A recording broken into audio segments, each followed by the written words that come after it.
So in this first article coming from Bloomberg, natural gas soars 700%, becoming the driving force in the new Cold War. Now, what they essentially talk about is there was a fire that had taken place at a natural gas facility out in Texas. This seemed like it was just, no big news. It wasn't a big deal. Small facility, not the biggest of the 7 that they have in the States currently. Mixing that with the war in Ukraine and obviously Russia being a determining factor in the natural gas that's being imported by some of these European countries, they're saying that there may be a Lehman Brothers type collapse. The Russian-German pipeline is going to be shut down for maintenance, I believe, starting July 11th. It'll be about a 10-day maintenance period. However, in Germany, they have fears that this will become a permanent closure, that Russia will not reopen the pipeline.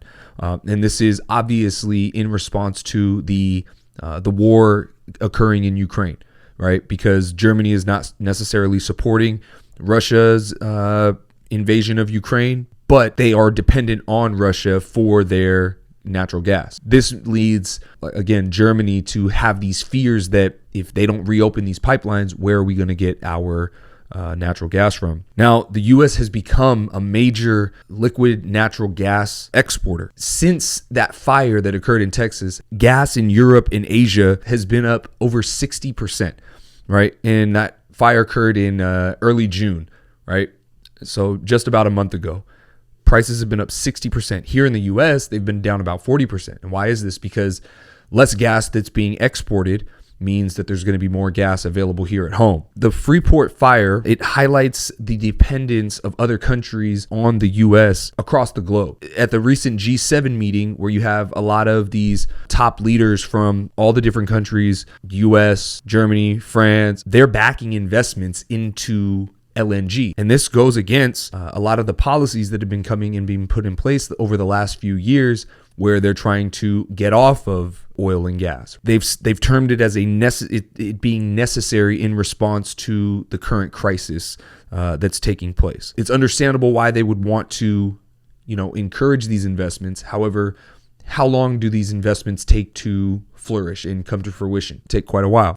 Now, these investments would include import and export facilities, pipelines being built. Actually, the vice chancellor of Germany, Robert Habeck, said that due to Tesla's recent building of the German Giga factory that took them about 2 years, there's a need for speed, essentially, to get these facilities up and running. So he wants to cut some of the German red tape. It's interesting now that you see there's a gas shortage, there's a gas crisis, and all of a sudden we got to cut the German red tape. But when Tesla was attempting to do so, and they were saying we need to cut the German red tape, nobody was budging. Environmentalists are pushing back on Tesla, and now we got natural gas making a comeback. This is affecting countries all around the world.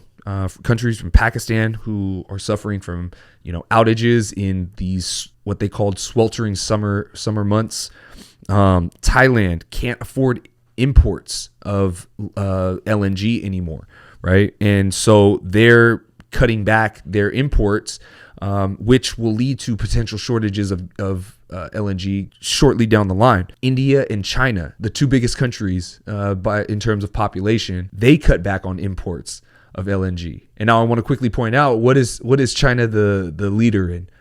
Electric vehicles. They're the industry leader in producing batteries, right? They're the industry leader in total electric vehicles on the road, a means of transportation. We are not. The U.S. is not.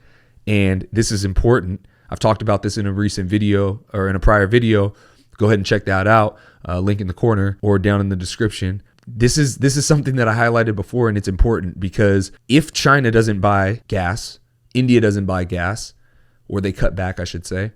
If countries around the world are cutting back because they can't afford it, the prices are getting too high, what does the U.S. do? As an exporter, what do they do? How can you sell it if people aren't buying at the prices that you're selling it for? Here at home, we can't buy it because it's too expensive. We can't fill up our cars.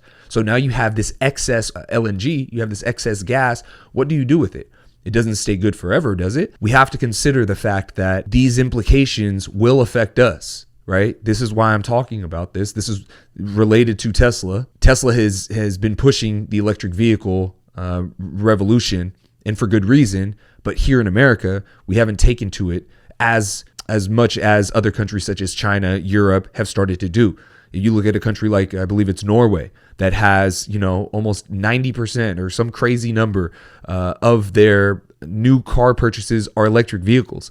It's almost as if some people are preparing for these types of natural gas and oil shortages that we are starting to see. Interesting stuff here to note. Again, this is clearly a global impact that's being felt and something that people should really keep an eye on. I genuinely believe people need to keep an eye on this because we will see that this Cold War that's happening, like I said, will impact us here back home.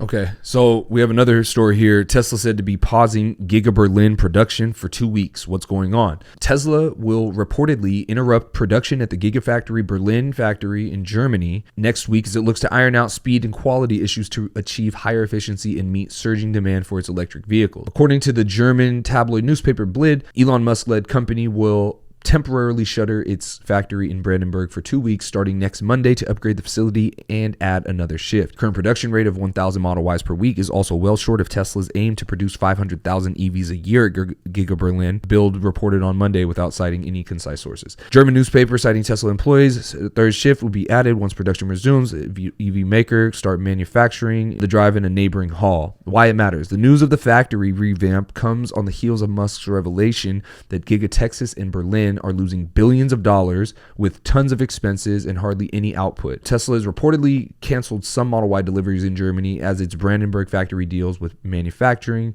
defects while aiming to ramp up production. Giga Berlin was open on March 22nd, 2 weeks before Giga Texas. Production at the two factories has ramped up slower than expected due to supply chain disruptions in China. So Tesla's shutting down their German factory. They're attempting to get more production out of the German factory. So they want to add another shift and they want to retool the facility a bit. Now, some people may be asking, this is a brand new factory. Why are they retooling? Shouldn't they have retooled when they created the factory? Well, at Tesla, there's a lot of iterations and reiterations that take place. And so some efficiency gains that they see, they implement almost immediately. This is something that's been, well known at Tesla for a very long time. This is not something new. So when we see something like this and they say they're going to shut down for 2 weeks, and there's also the thing about the canceling of the Model Ys, the two could be related, the two could not. It could just be, something that kind of ran into each other at the same time. But I wouldn't look too much into it from a Tesla performance perspective. However, I think that this could be a precursor for Tesla is starting to implement their 4680 battery cell production. And for those of you who don't know what Tesla's 4680 battery cell production is, check out the battery day, but they talk about it in all the, efficiency gains and weight improvements and manufacturing efficiencies that they gain from the implementation of these new 4680 battery cell form factors. They could be doing that at the Giga Berlin factory. So another headline out of Tesla was their Q2 delivery numbers being released on Friday after the market closed. So they produced 258,000 vehicles. Shanghai was shut down for the lockdown. You had the Fremont factory, taking a little bit of time to get up and running. Same thing with Berlin, isn't meeting the expected output at this point in time. Again, we just talked about they're going to shut that facility down temporarily. Obvious supply chain issues are going to affect some of what Tesla's able to put out, as with other auto manufacturers. This isn't something that I would pay too much attention to over the long term. Short term, yes, this doesn't look great. Tesla this is their first time that they didn't increase their production and deliveries quarter over quarter in about 2 years. There's reason for people to be nervous right now, but it doesn't have to specifically do with Tesla. This is something that's affecting the entire market. This is something that's affecting the entire auto industry. So when we look at it from Tesla's perspective, we can look at some of the things that they are doing right? We can look at the fact that they did just get 2 facilities up and running in the current economic climate, with the current supply chain issues. They're getting those up to speed.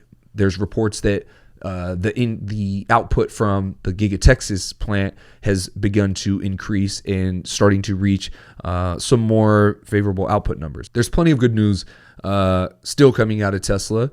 Yes, we've hit a bit of a rough patch, but that's to be expected. And not everything can go smoothly all the time. For those of you who invested in the company at $12.50, obviously you're a little bummed out right now, but I don't think that that's a reason to give up completely on the long term, right? So long as that money that you have invested, the losses haven't been realized, you haven't lost, right? You're just down a little bit. This is the first quarter, right?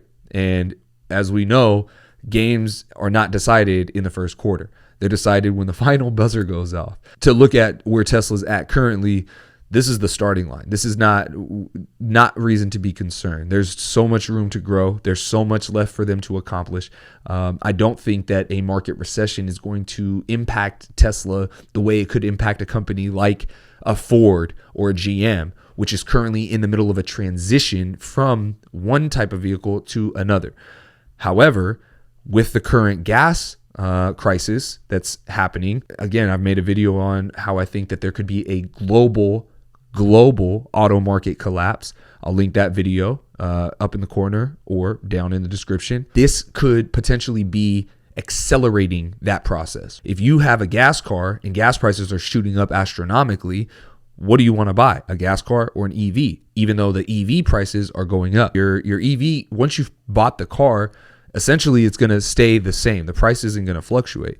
However, when you buy the gas car, the price of that car is going to fluctuate potentially significantly if the prices of the gas continue to skyrocket as they have. It doesn't seem that there's enough supply to meet the demand that we're seeing right now across the globe. These things are important to consider. Again, as an investor of the company, I'm cool with my investment. Over the long term, this is not going to be, we're going to look back at this and say, man, in 2022, you were able to buy Tesla for, what is it, $662 it's currently going for on July 5th. Happy 4th of July to those of you who celebrated. Very proud to be an American. $662 for Tesla in July of 2022. When we look back at this in 5 or 10 years, we're going to say, wow, that was an absolute steal. So in this next article from Barron's, Tesla's big growth goal will be a stretch. Essentially what they're getting at in this is that obviously with Tesla's delivery numbers being a bit down in the second quarter, they are currently falling behind in their ability to meet their company stated 50% annual growth goal between 2020 and 2030. In order to reach 20 million vehicles a year, 20 million vehicles produced per year by 2030. They're currently, last year they put out just under 1 million vehicles. It was like just at 1 million. So this year they would need to put out 1.5 million vehicles to reach that 50% growth. They currently are projected by analysts to only reach about 1.4 million, hitting about plus 48% in terms of their growth year over year. June was actually Tesla's best production month in company history. They put out 100 and some odd vehicles in the month of June. And this is important. Why? To say that you've produced the most vehicles in your company's history, that means something. That means that with the ramp up of Austin and Berlin factories, Shanghai factory getting back up to speed, Fremont is hitting on all cylinders right now. This is a time in this second half where Tesla could go absolutely bonkers and not only hit that 50% goal, but maybe even surpass it by closer to what they've had over the past 5 years, averaged at about 65% year over year growth. This is, again, not something that we should really focus too much attention on right now. Let's look back at this in 5 to 6 months when we're coming up on the fourth quarter. But again, long term, looking over the next 5 to 10 years, none of this matters. None of this matters because at the end of the day, I think Tesla's going to continue to surpass expectations. Again, they're currently trading at about 662 today, July 5th. Crazy. It is what it is. I was just about to hop off and I saw this article. It comes out, BYD stock, what to know about the EV maker that just dethroned Tesla. Chinese electric vehicle and battery maker BYD is being crowned as the world's largest EV maker this morning, supplanting Tesla. In early trading, BYD stock fell 2%. In the first half of 2022, BYD sold 641,000 EVs, representing a year-over-year surge of more than 300%. In June, BYD sold more than 3 times the number of EVs it unloaded during the same month in 2021. Meanwhile, Tesla delivered nearly 565,000 EVs during the same period. And in the second quarter of this year, Elon Musk's automaker unloaded 254,000 EVs, down meaningfully from the 310 EVs that it delivered in Q1. Tesla noted that in Q2, it had to contend with ongoing supply chain challenges and factory shutdowns beyond its control. On a positive note, however, the American automaker reported it had produced more EVs in June than in any previous month in its history. The background on BYD stock: the company specializes in making plug-in hybrid vehicles and EV batteries. Haha. Okay. So now we see what it is. Rather than saying they supplanted Tesla in pure EVs, 100% electric vehicles, they say they've surpassed Tesla in EVs. I think this is a bit of some, like, this is literally what I'm like, what I make these videos for, is because now people get this idea that, oh my gosh, BYD has taken over Tesla as the leading EV manufacturer in the whole world. They use hybrids. We wouldn't say that a Prius is anything comparable to a Tesla in terms of being an electric vehicle. We would still term that as a gas vehicle because it relies on gas. So for this to come out to say that they've produced more EVs than Tesla, again, a bit misleading. But I'll leave you guys to make your own judgments on that. That does it for this one. If you guys enjoyed this video, please be sure to like, share, subscribe, and don't forget, tap the bell to be notified of all the latest content as soon as it drops. I'm your boy, Willie G. Thanks for tuning in. Catch you on the next one. Take care.